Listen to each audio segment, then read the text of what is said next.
lá, pessoal, dando continuidade à nossa aula. Então, o paciente chegou com alteração do comportamento. A gente já fez o diagnóstico diferencial, né? Se há uma doença orgânica ou não. Então, a gente afastou. Olha, essa alteração do comportamento não está sendo devido a uma causa orgânica, é devido a um transtorno mental. E aí, a gente vai avaliar o paciente quanto isso, né? Então, tem um transtorno mental. O que eu preciso avaliar? Há um risco de agressividade ou agitação? Se tiver, a gente vai fazer a abordagem para agitação psicomotora, tá? Ah, não, ele não tem risco de agitação. Então, ele tem risco de suicídio? Tem. Aí a gente precisa avaliar o risco de suicídio. Não, não é por conta de suicídio que ele veio aqui. É uma síndrome de abstinência ou alguma alteração por uso de drogas? Não. Então, eu preciso avaliar a presença de risco moral, patrimônio, autonegligência e suporte familiar. Se há alguma alteração nisso, a gente vai avaliar a internação psiquiátrica. Se não, eu preciso avaliar uma refratariedade, transtorno de difícil controle, é por troca de esquema terapêutico? Não, não é por nada disso. Então, a avaliação da necessidade de tratamento de sintomas e encaminhar para o tratamento ambulatorial.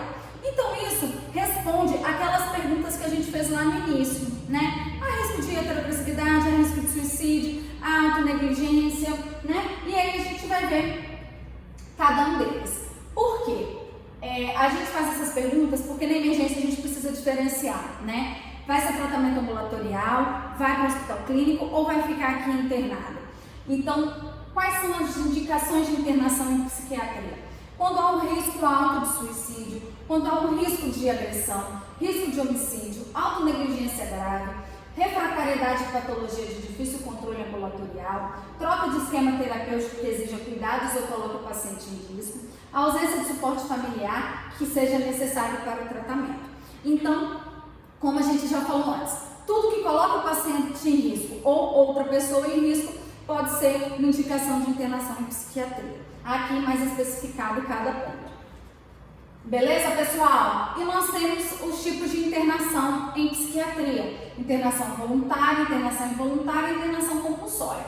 A gente acabou conversando sobre isso na última aula, né?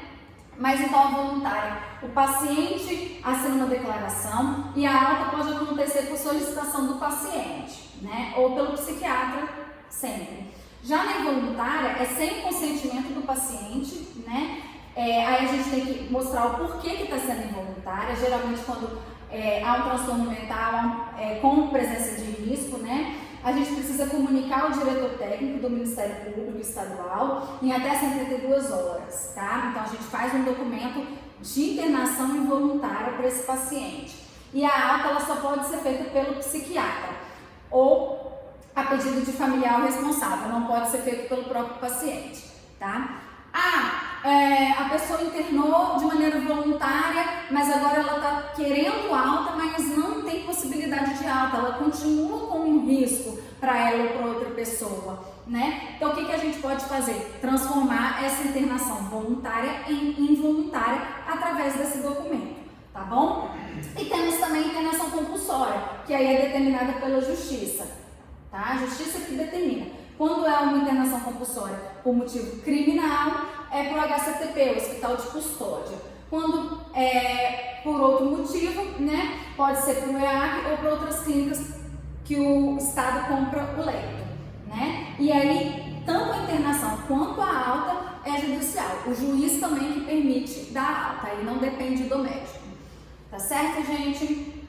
Claro que o médico vai fazer declarações, né, laudos, para mostrar como o paciente está, mostrando que há indicação de alta, e aí o juiz é que vai assinar, tá?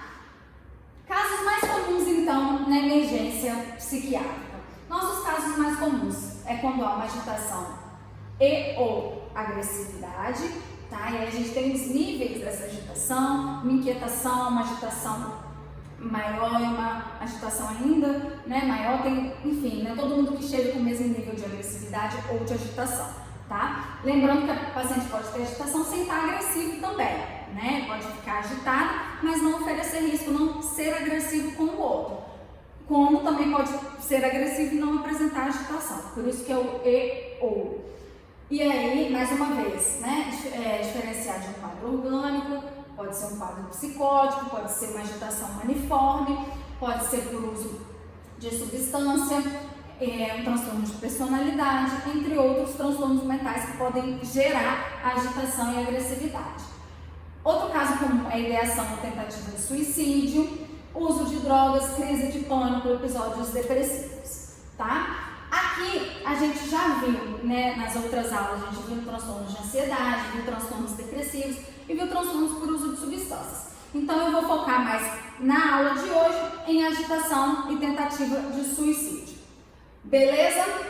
Então vamos para a próxima aula falar melhor sobre agitação psicomotora.